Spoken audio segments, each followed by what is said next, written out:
Quand les nouvelles s'affolent, Métropole fait le point. Le point tous les matins, simultanément sur Radio et Télémétropole. Le point est une courtoisie de la BNC, Unipièce, MSC+, Accordia Shipping et Lissa Lotto.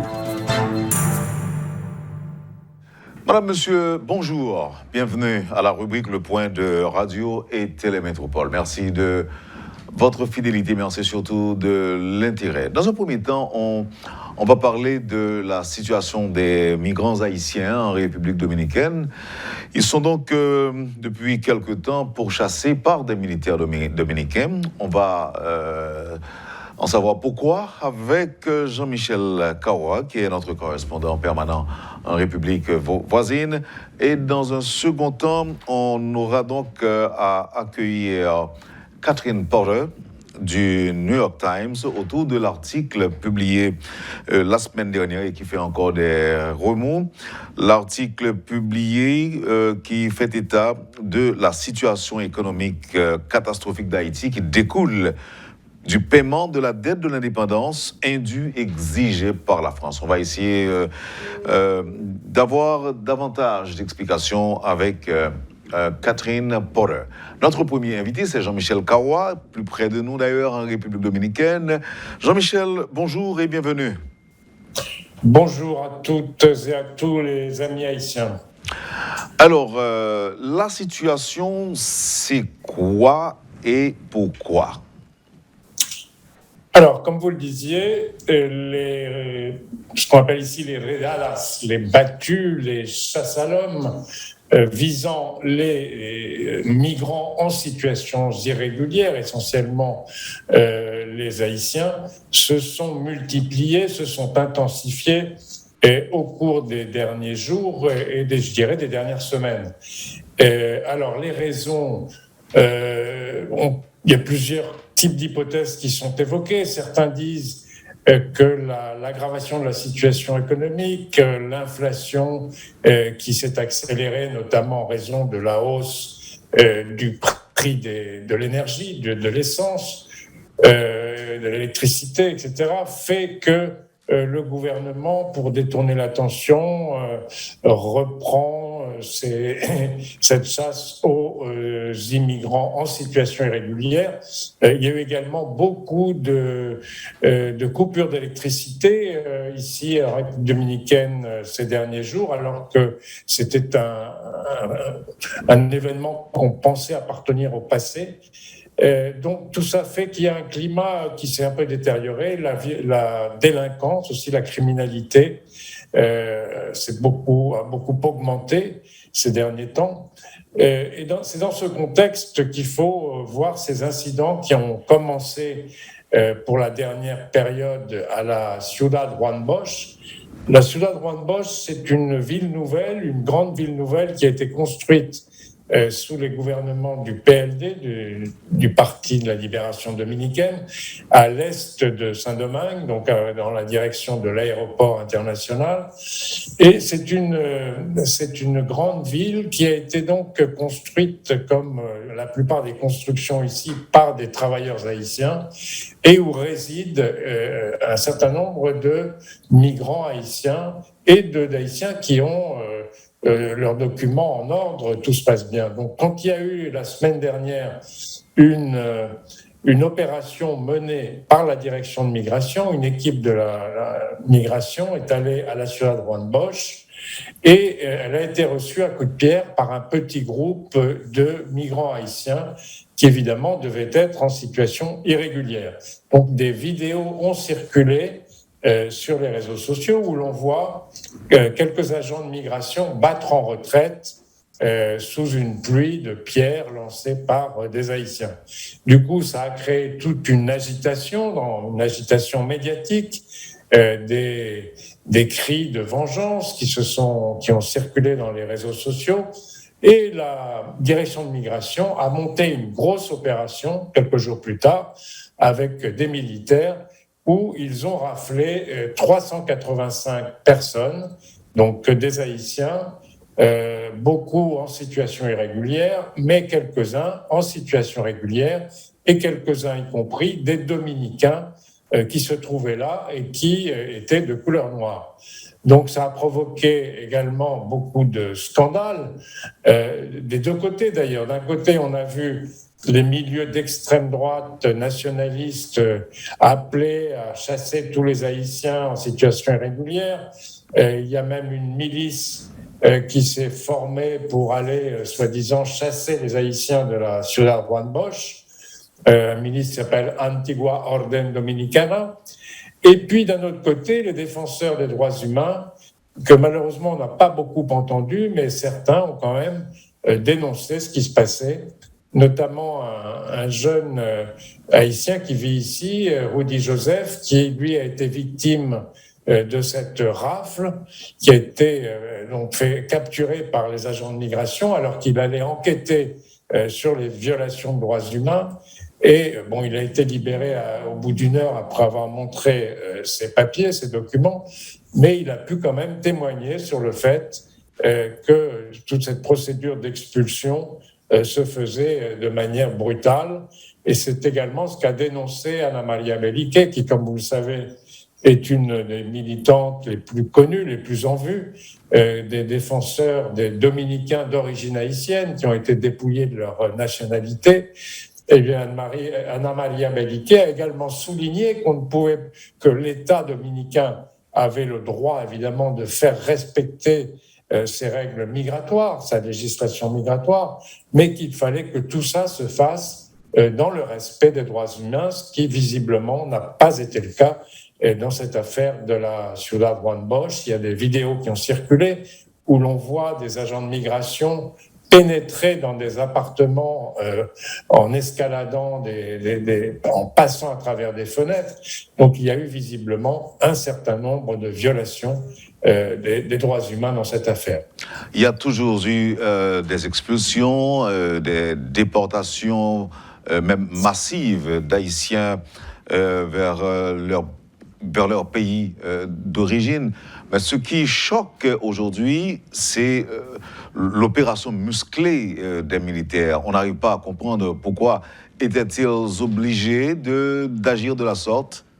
C'est la question que l'on se pose. Oui, alors il n'y a pas de justification. Le directeur de migration, Enrique Garcia, qui a pris un peu la tête de ces opérations, dit et répète qu'il est là pour faire respecter la loi et qu'il ne peut accepter que des agents de sa direction de migration soient pris pour cible, reçoivent des pierres lorsqu'ils essayent de faire respecter la loi. Donc c'est un peu la justification, le fait qu'un petit groupe d'Haïtiens en situation irrégulière ait pris à partie les agents de migration. Il y a eu quelques images également d'un Haïtien qui se rebellait alors qu'il était dans un bus utilisé par migration pour ramener les Haïtiens à la frontière. Donc, si vous voulez, c'est, je dirais, maintenant la caisse de résonance que constituent les réseaux sociaux, qui évidemment agitent dans les deux sens d'ailleurs, aussi bien ces réactions d'ultranationalisme dont le gouvernement finalement est quand même obligé de tenir compte. Il y a une espèce de pression permanente des secteurs nationalistes qui s'exerce également à travers la presse. Je voudrais signaler ici que le plus grand quotidien dominicain, le Listín Diario, le plus ancien également, a publié un éditorial où il appelait quasiment à continuer ces chasses aux sorcières contre les Haïtiens en situation irrégulière, et a également publié un article dont je vous dis le titre: les illégaux haïtiens laissent un solde important de morts de dominicains.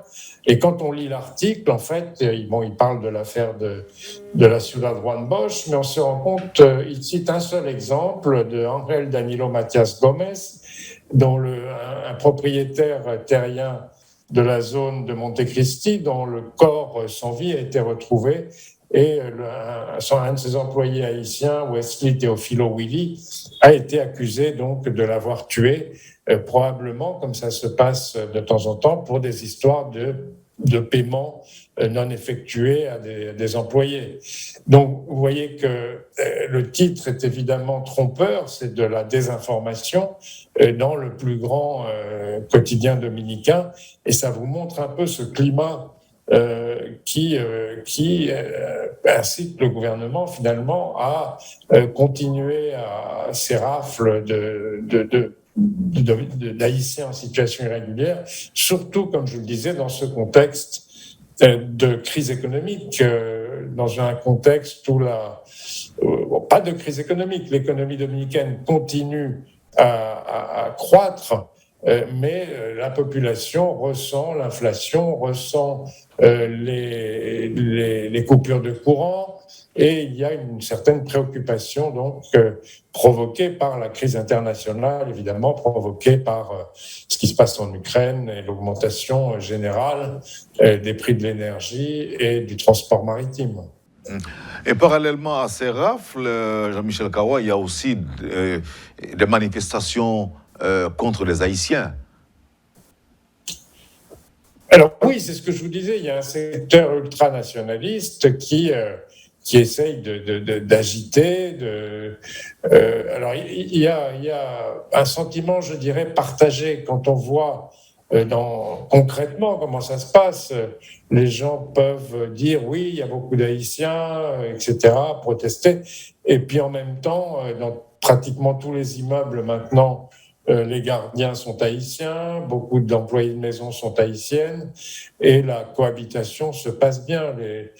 Donc il y a une espèce de contradiction finalement, mais c'est vrai qu'il y a des secteurs dans la presse également, il faut bien le dire, et surtout sur les réseaux sociaux, d'ultranationalistes, qui essayent de faire monter cette tension, et c'est très préoccupant. Il y a eu plusieurs articles écrit récemment, mettant en garde les autorités contre les dangers de cette tension entre les Dominicains et les Haïtiens en situation irrégulière ici en République dominicaine. On va vous laisser partir, Jean-Michel Kawa, comme convenu. Mais je voudrais que vous nous parliez un petit peu de la situation sécuritaire qui se dégrade également en République dominicaine ces derniers jours. Oui, alors là aussi, derniers jours, je dirais dernières semaines, en gros, depuis, comme dans d'autres pays, comme vous le voyez à New York, aux États-Unis, après le confinement, les gens sont ressortis et les actes violents, la criminalité est repartie. C'est le cas également en République dominicaine, notamment dans la deuxième ville du pays, à Santiago, où il y a eu plusieurs assassinats là, au cours des 5 derniers jours. Je crois qu'il y en a eu 7 ou 8. Donc il y a effectivement une situation. Là, on m'a envoyé des vidéos d'une opération de commando dans une station de service de gaz, une véritable opération commando d'hommes masqués qui viennent faire un hold-up dans cette station de gaz. Donc oui, il y a une certaine préoccupation également du côté officiel. Le gouvernement a annoncé une réforme de la police. C'est la 10e fois qu'on entend parler de ce projet de réforme de la police, parce qu'il y a eu également des violences policières dont ont été victimes plusieurs Dominicains qui avaient été arrêtés donc pour des raisons parfois minimes et qui se sont retrouvés dans des commissariats de police où ils ont été brutalement assassinés. Donc il y a effectivement un problème de droits humains qui se pose et un problème de délinquance qui augmente. Tout ça fait que le président Louis Abinader a annoncé une nouvelle fois une réforme profonde de la police. Merci Jean-Michel Kawa de votre disponibilité. Vous êtes notre correspondant en République voisine et avec vous, on essayait justement de faire le point sur la situation des migrants haïtiens en République dominicaine. Merci Jean-Michel, à bientôt. Merci et au revoir à tous. Voilà, Jean-Michel Kawa qui était avec nous ce matin. Alors, apparemment, on a des difficultés techniques pour entrer en contact avec Catherine Porter et du journal New York Times qui allait justement nous parler de cet article paru récemment dans les colonnes du journal et qui provoque encore des remous. On vous reviendra, madame, monsieur, tout de suite après la pause. Le Point est une courtoisie de la BNC, Unipièce, MSC+, Arcordia Shipping et Lisa Lotto.